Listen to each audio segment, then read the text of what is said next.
Hi all, welcome to Vijayamala சக்கரவர்த்தி channel. இன்றைக்கு உண்டான லன்ச் மெனு என்னன்றது கிச்சனுக்குள்ளே போய் பார்க்கலாம். Hi all, welcome to Vijayamala சக்கரவர்த்தி சேனல். ஸோ இன்னைக்கு உண்டான ஒரு சிம்பிள் தலிகை என்னன்றதை பார்க்கலாம்.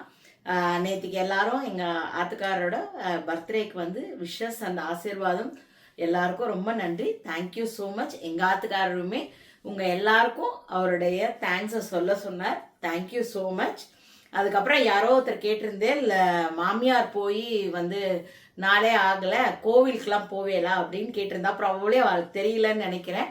ஒருத்தராத்துல ஒரு வழக்கங்கள் இருக்கு, அது நமக்கு என்னன்னு தெரியல. எங்காத்து வழக்கு பிரகாரம்லாம் வந்து சுபம் பண்ணிட்டோம் அப்படின்னாக்கா அந்த 10 நாள் காரியம், அப்புறம் 11, 12, 13ஆம் நாள் சுபம் ஆனதுக்கு அப்புறமா ஏதாவது ஆத்துல ஒரு நல்ல விஷயங்கள் வருது, கல்யாணம், நிச்சயதார்த்தம். இப்ப எங்க மச்சினர் பையனுக்கு செப்டம்பர் மாசம் சீமந்தம் வருது. இந்த மாதிரி விஷயங்கள் வந்தா பண்ணலாம் அப்படின்றது தான் ஒரு இது ஐதீகம். ஸோ ஒரு பர்த்டே அப்படின்னு வச்சா நம்ம அன்னைக்கு நம்ம புது ட்ரெஸ் அதெல்லாம் போட்டு காட்டினா கூட ஒரு பளிச்சன் ட்ரெஸ் பண்ணிக்கிறதுல ஒன்றும் தப்பு இல்லை.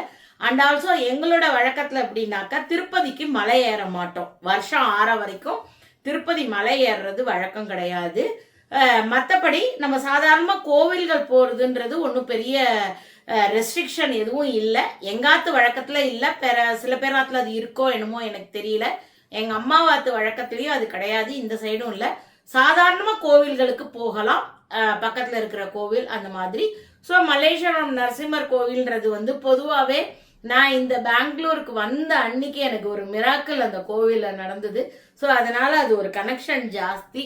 எந்த ஒரு விஷயத்துக்குமே நான் வந்து வேண்டிக்கிறதெல்லாம் வந்து நரசிம்மருக்கு வேண்டிப்பேன். ஸோ சர்ஜரி ஆகிறதுக்கு முன்னாடி கொஞ்சம் எனக்கு ரொம்ப ரெஸ்ட்லெஸ்ஸாகவும் டென்ஷனாகவும் இருந்தது. ஸோ அதனால நான் பெருமாளுக்கு வேண்டின்னு இருந்தேன், திருமஞ்சனம் பண்ணுறேன், நல்லபடியாக சர்ஜரி ஆகட்டும் அப்படின்ட்டு.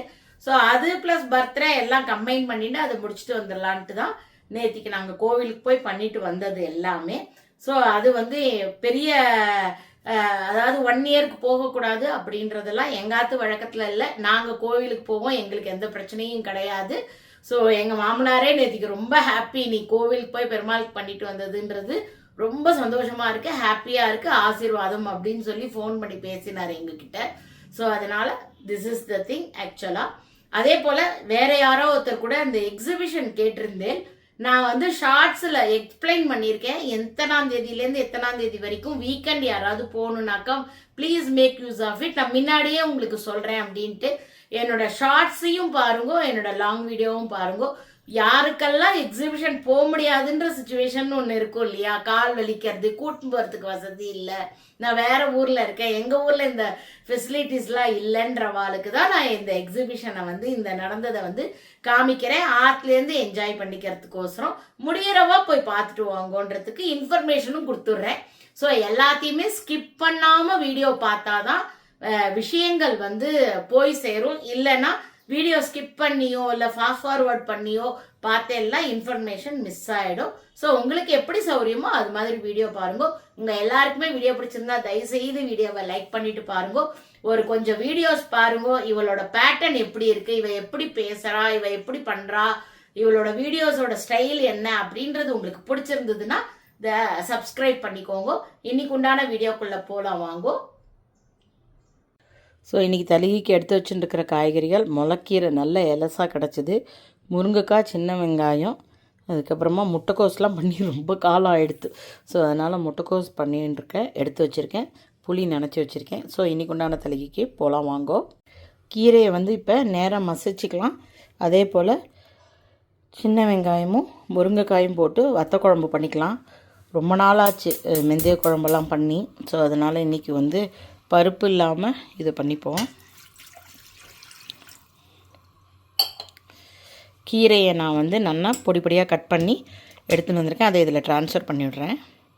ஸோ கீரையை போட்டுட்டேன், கொஞ்சம் நேரம் ஆகட்டும், அதுக்கப்புறமா நம்ம உப்பு போட்டுக்கலாம். இப்போ நல்லெண்ணெய் குத்திருக்கேன், எண்ணெய் சுடட்டும். எண்ணெய் சுட ஆரம்பிச்சிடுத்து, கடுகு வெந்தயம் போட்டுக்கலாம். மார்ச் 23ஆம் தேதி கேஸ் தீர்ந்தது. அப்போல்லாம் ரொம்ப பதட்டமாக இருந்த நேரம். உடனே இண்டக்ஷன்லாம் வேறு வாங்கினோம். 25ஆந்தேதி அன்றைக்கி எங்கள் மாமியார் போயிட்டா.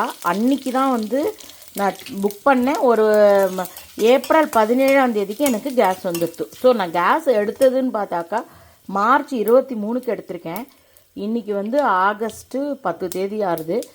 இன்னமும் கேஸ் வந்துட்டுருக்கு. எனக்கு என்ன பக்கத்தாத்து கேஸ் சிலிண்டரோட அதான் கனெக்ஷன் ஆகிடுதா என்னன்னு தெரியலையே, அது பாட்டுக்கு வந்துட்டே இருக்கே அப்படின்னு எனக்கு ஒரு டென்ஷன். நல்ல விஷயந்தான், ஆனாலும் எப்போ தீரும்ன்ற பதட்டம். நானே சர்ஜரிக்கு போகிறதுக்கு முன்னாடி வேண்டிட்டு போனேன். சர்ஜரி ஆகி ஒரு மாதம் வரைக்கும் கேஸ் சிலிண்டர் வந்ததுன்னா பரவாயில்ல, எங்கள் ஆத்துக்காருக்கு கேஸ் சிலிண்டர்லாம் சேஞ்ச் பண்ண தெரியாது, நம்மளாலேயும் குனிஞ்சு பண்ண முடியாது அப்படின்னு யோசிச்சுருந்தேன். என்னமோ தெரில, என்னுடைய வேண்டுதலை செவி சாய்த்து விட்டார் போல இருக்குது கடவுள். அதனால் கிட்டத்தட்ட 4 மாதமாக எடுத்து கேஸ் தீரவே இல்லை. ஆல்மோஸ்ட் எல்லா நாளும் குக் பண்ணுறேன். ரொம்ப ஒன்றும் குக் பண்ணாமலாம் ஒன்றும் இல்லை. 3 வேலையும் தான் ஏதோ வேலைகள் பண்ணிகிட்டே தான் இருக்கும். நடுவில் ஒரு ஃபியூ டேஸ் வந்து சாதம்லாம் வச்சுட்டோமே தவிர காயெல்லாம் ஃப்ரெண்ட்ஸ் பண்ணி கொடுத்தா அந்த மாதிரியெல்லாம் இருந்தது. குழம்பு பண்ணி கொடுத்தா ஒருத்தர் அந்த மாதிரி. பட் ஏதாவது ராத்திரி பொழுதுக்களெல்லாம் நம்ம அடுப்பு மூட்டி தான் பண்ணினேன். என்னன்னு தெரியல, இந்த தடவை கொஞ்சம் லென்த்தியாக வந்துருக்கு. நல்ல விஷயந்தான்.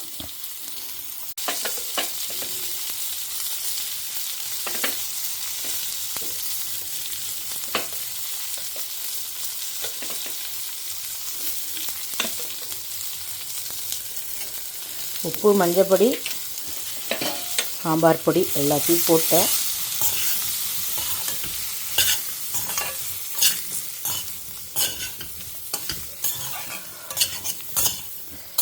அந்த எண்ணெயில் வதக்கிறச்ச அந்த வாசனை ரொம்ப என்ஹான்சிங்காக இருக்கும்.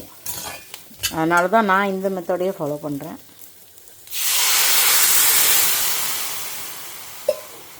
ஸோ இது அடுப்பை கொஞ்சம் சின்னதாக வச்சு விட்றேன். கொஞ்சம் மெதுவாகவே குக் ஆகட்டும். ஸோ தட் இது வந்து முருங்கைக்காய் உள்ளெல்லாம் நல்லா வேகும். இது இப்போ நல்லா கொதிச்சுன்னு இருக்கு. தண்ணி வற்றட்டும். குழம்பு கொதிச்சுன்னு இருக்கு. கீரைக்கு நம்ம வந்து கொஞ்சமாக உப்பு போட்டுடலாம். எப்பயுமே கொஞ்சம் குன்னினதுக்கப்புறம் போட்டேன்னா அளவு கரெக்டாக இருக்கும், இல்லைன்னா ஜாஸ்தியாக தெரியும். அளவு கீரை நிறையா இருக்குதுன்னு நினச்சி நம்ம உப்பு போட்டுட்டு அது வத்தி போனதுக்கப்புறம் சின்னதாக போயிடும். அப்போ உப்பு கறிக்க ஆரம்பிச்சிடும். ஸோ அதனால் இதுக்கு கொஞ்சம் அரைச்சி எடுத்துன்னு வந்துடலாம்.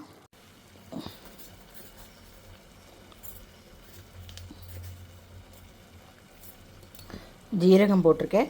ஒரே ஒரு பச்சை மிளகா தான் போட்டுக்கிறேன். கீரை ரொம்ப கம்மியாக தான் இருக்குது.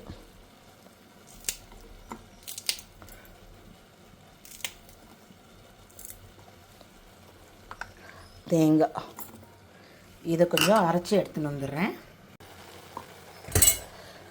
ஸோ தேங்காய், ஜீரகம், பச்சை மிளகா அரைச்சின்னு வந்துட்டேன். இதோட சேர்த்துன்றேன்.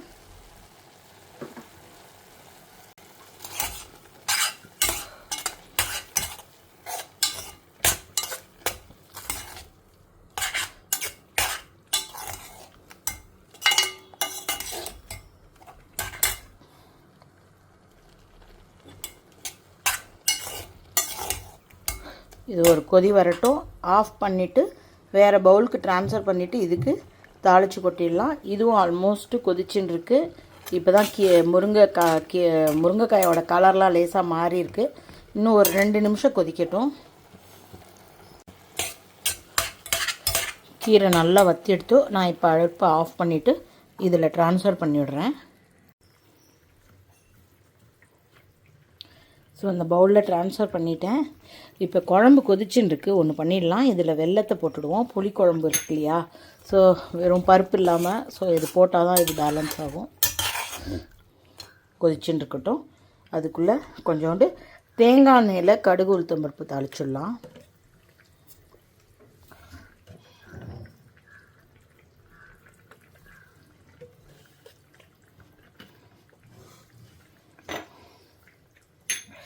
இந்த சிஸ்டர் ஃப்ரெண்டு ஹாஸ்பிட்டலில் எனக்கு ஹெல்ப் பண்ணா, ப்ளஸ் அப்பாவுக்கு வந்து கத்தீட்ரு சேஞ்ச் பண்ண வருவா இல்லையா, அந்த சிஸ்டர் வந்து கேரளாவுக்கு போயிருந்தபோது இந்த கோகோனட் ஆயில் வாங்கி வந்து கொடுத்துருந்தான். நல்ல வாசனையாக இருக்குது.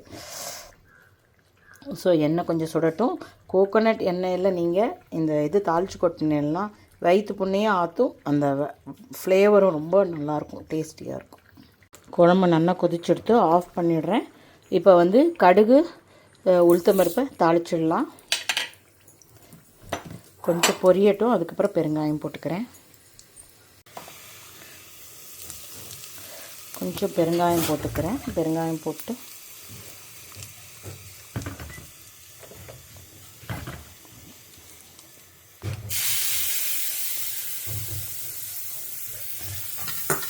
ஸோ தாளித்து கொட்டியாச்சு. இப்போ குழம்பையுமே இந்த பவுலுக்கு ட்ரான்ஸ்ஃபர் பண்ணிடலாம்.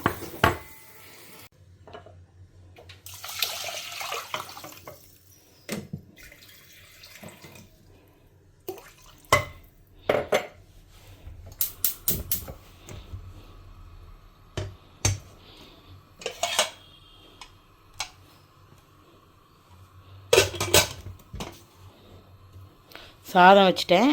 இந்த அடுப்பில் வானொலி வச்சு ஆன் பண்ணியிருக்கேன்.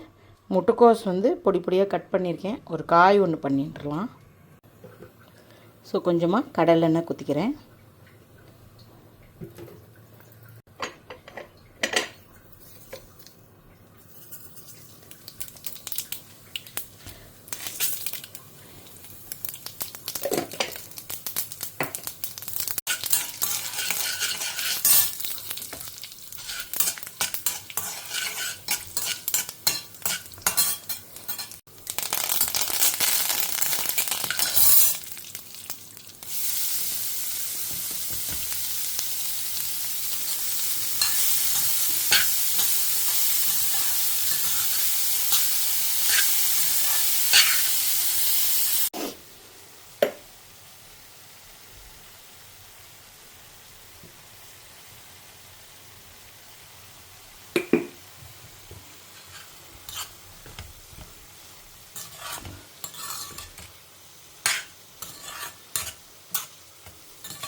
இன்னைக்கு உண்டான தளிகை சுட சுட ரெடியாக எடுத்து, சுட சுட சாதம் இருக்குது, சின்ன வெங்காயம் முருங்கைக்காய் போட்டு வத்த குழம்பு, முட்டைக்கோஸ் காய், அதுக்கப்புறமா தேங்காய் ஜீரகம் பச்சை மிளகாய் அரைச்சி விட்டு கீரை மசியல், அதுக்கப்புறமா தயிர். ஸோ இன்றைக்கு உண்டான வெரி சிம்பிள் தளிகை ரெடியாக எடுத்து. Hope you are all enjoying my video. If you like it, please like and subscribe my channel. Thank you for வாட்சிங். Bye bye all.